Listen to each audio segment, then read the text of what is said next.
За прошлый год сделано, можно сказать, очень много.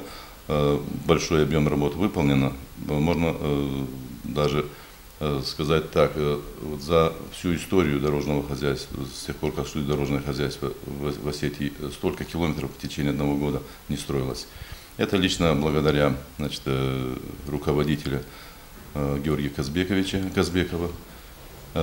Он очень энергичный человек, тем более с его приходом на должность председателя комитета в республике на рынке строительства появилась такая фирма, как Дорстройсервис, которая, значит, оснащена самой современной техникой, оборудованием и самой современной технологией.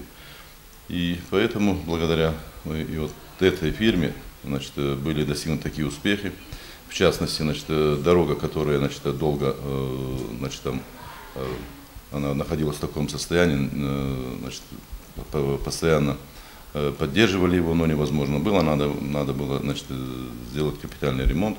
И вот Ардон-Дигара, там порядка 9 километров, и мы там построили в течение там буквально нескольких месяцев новую дорогу. Также, значит, Дигара-Николаевская 7 километров, этот участок дороги тоже было практически, там дороги не осталось. В последнее время вот эти большегрузные машины сильно его разбили.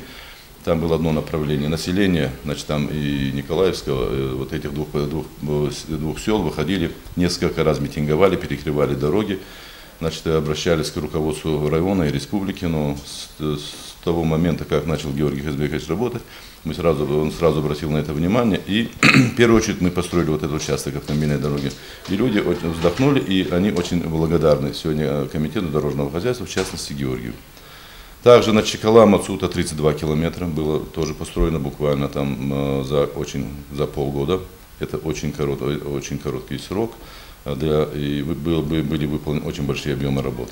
Также Мамисон, там здесь порядка 10 километров. Ну и содержание, ямочный ремонт, это постоянные работы, которые выполняются, значит, на дорогах.